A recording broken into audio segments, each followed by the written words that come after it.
Two-seeded Tennessee takes on number 7 UCLA at 9:40 Eastern tomorrow. Slick Rick is about to ruin their day.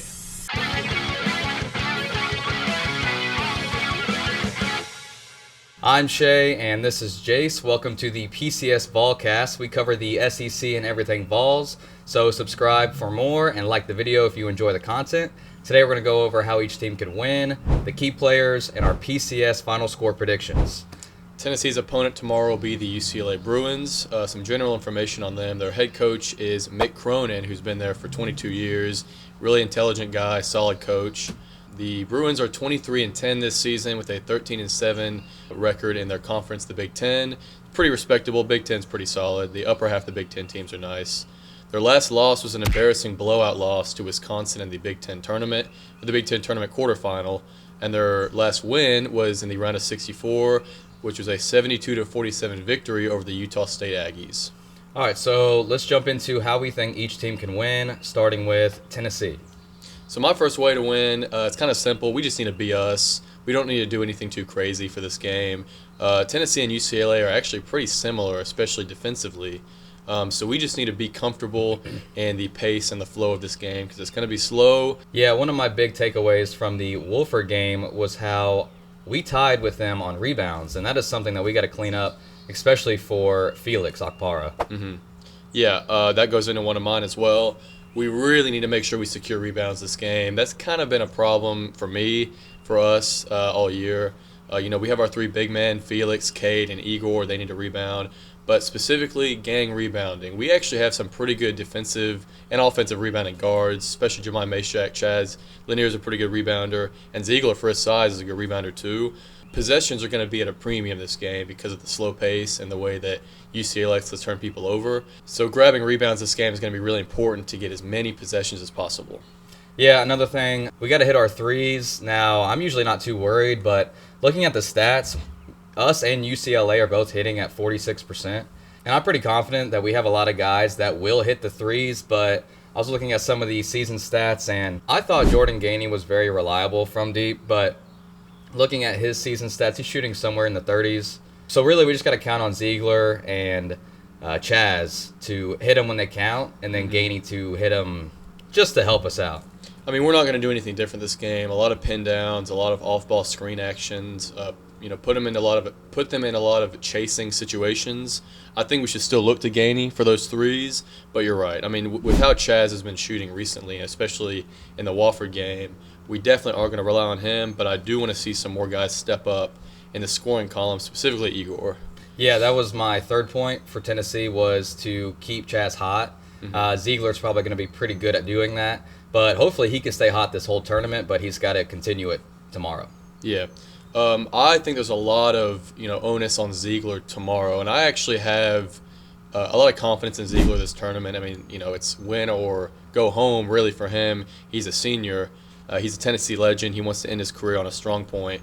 Specifically against UCLA, they, as I said, are really slow and really defensive, and they're fourth in the country in turnovers caused percentage. So we really need him to navigate this tough defense and not throw it away again because possessions will be limited. Another thing I took away from last night's game was our free throws. We were doing really well. Everyone besides Igor, that is. We had Cade go out there, Cade Phillips, and he shot 6 for 8. I mean, very impressive all around. Everyone shot really well, and I think that is just like Chaz staying hot. That's something that we got to keep up because I think we're going to have a lot of close games in the future. I would like to see more field goals and just bench production overall, shot attempts from our bench. Free throws have been very good. You're right. That's something that I've been very happy with. You're not going to win any games in the tournament if you can't shoot free throws well. But, I would like to see a little more production on the floor, I guess, from those guys. One of my ways to win was try whenever you can to get out in transition and get to the line. I think the biggest strength we have over UCLA is our physicality and maybe our athletes, our speed. Again, they're going to slow the game down, so whenever we can get out and run a little bit, we need to really take it to them and try to get to the line whenever possible. And then my final, way that Tennessee can win is UCLA is very vulnerable in the first 5 minutes of the second half of their games. I'm not really sure why. They just maybe don't come out with the same oomph as in the first half, I guess. But we need to go out. We need to go on a run starting the second half. I see this game being very slow, very physical, bogged down. Maybe really close in the first half, and then we come out and punch them in the mouth in the second half. Chaz hits a few threes. That would be really helpful for us. Moving on to UCLA, one of the ways they can win is containing Chaz, and if they do that, it will be a sluggish game because he's our best scorer.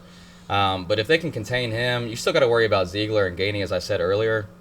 But I mean, Igor's been kind of in a slump recently, and Chaz is hot, so cool him off. Yeah, they're going to need their best defensive player, Kobe Johnson, to really lock down on Chaz Lanier.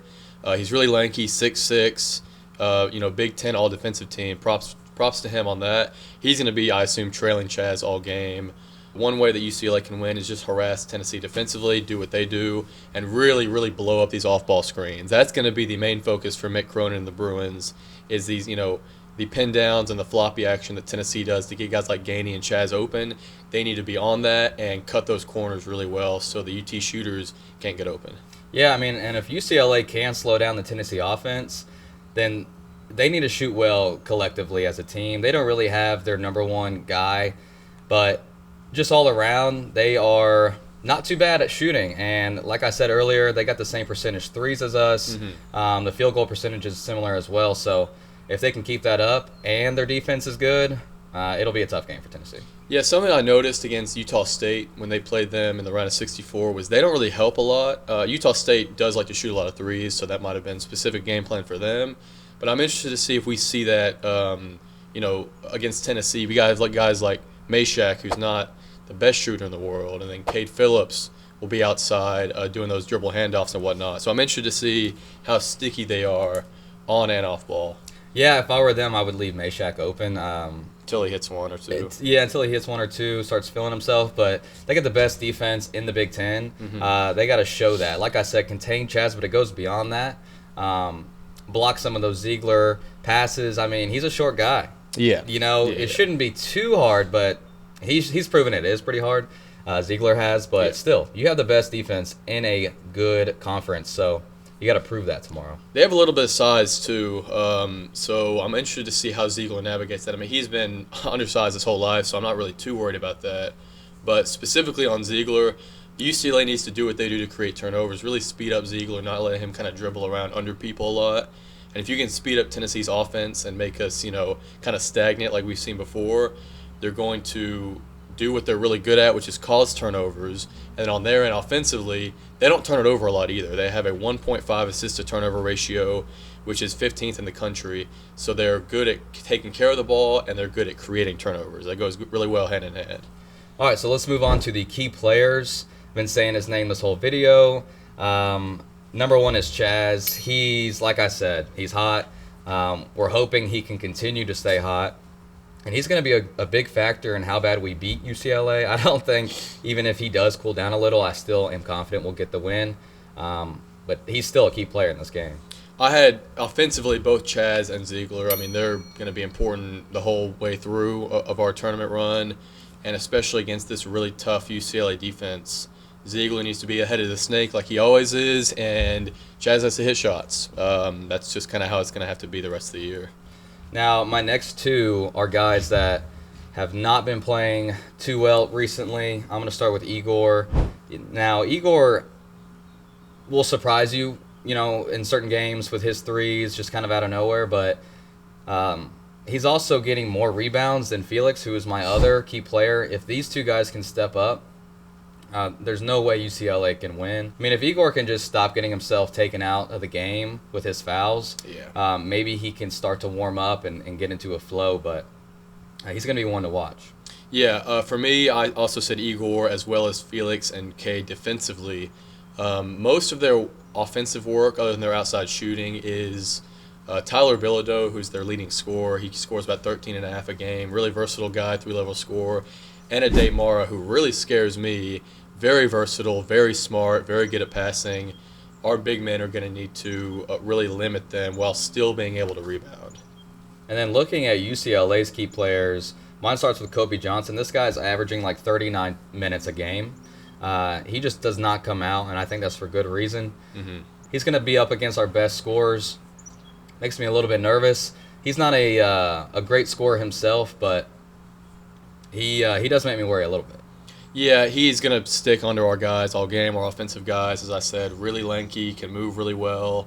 I could see him in the NBA one day if he, maybe develops a little more offensively. I also say Kobe Johnson. I mean, he's going to be running all game. He needs to be in shape. That 39 minutes is going to be tough for him if he's chasing Chaz and Gainey off these pin-down screens all game. And then Bilodeau as well. He's technically their best shooter. Like I said earlier, they are just a well-rounded team on offense, but Bilodeau is their best playmaker. We got to be on the lookout for that. If they're going to go to somebody to score, it's going to be Bilodeau. He doesn't really scare me that much. I mean, he's good. Don't get me wrong. He's no Jaime Jaquez, but they will go to him every once in a while in that low to high post area, and he can step out there and shoot.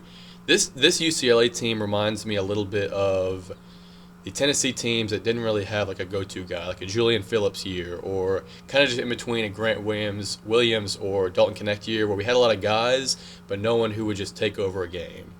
And that, I think, is good and bad for UCLA because I have a lot of guys that can do a lot of stuff, but no alpha, I guess you could say. So they could get bogged down and shoot bad at some points. But the one thing that does help them with is ball movement. And, I won't say it starts with Ade Mara, but he is a very, very good passer as a 7'3" monster from Spain. Very versatile, offensively and defensively. He can protect rims. Didn't really see him foul that much. He's been injured a lot this year, which has limited him. But if he gets it going, he's pretty scary. So yeah, any inside-out ball movement, we probably won't see a whole lot of dribbling from them. The inside-out ball movement from Sky Clark and Ade Mara and all the rest of their guys is going to be pivotal if they want to get past this staunch Tennessee defense. And then lastly, what we're all here for, of course, is the PCS final score predictions. So if you don't know, the PCS is a fun and simple way for you and your friends to predict the final scores of any upcoming matchup with Tennessee football or Tennessee basketball. Jace and I have been doing the PCS all season, and we're going to continue that today.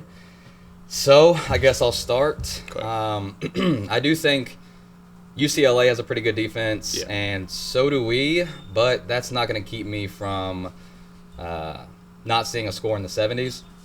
I don't think UCLA is going to make it that far, though. I'm going to say 76-69 Okay. UT. That was really similar to my prediction. We saw UCLA get up about, 73, 72 against Utah State. That, honestly, is a little bit low, in my opinion, just because Utah State's defense was not that great, and their gimmicky zone, Mick Cronin knew that like the back of his hand, so they had a really bad matchup there. I also don't think, again, UCLA will get to 70. We could get to 80 if we blow up with shooting. Igor has a good game, Chaz, but I see a very similar prediction to you, which is 74-66 Volunteers. Yeah, like you said, UCLA has not had the same competition we have in the last 10 games, and in that last 10 games, they've been holding their opponents to 67 on average, but we're scoring 76 on average to their 72. I am feeling pretty good about this game. I don't really know if any defense they've seen in the Big Ten really all season is comparable to ours, and if they go into a slump, if we just kind of dominate them, anything could happen, but I think that, our predictions are kind of safe. Hopefully we win. There you have it. That was our UCLA preview. We're very excited for this game. But look out for our Wofford review. Go check that out. Thank you so much for watching. Don't forget to subscribe, like the video if you enjoyed. We're going to be coming out with a lot more content. So thanks again for watching. This has been Shea and Jace. Go Vols! Go Vols!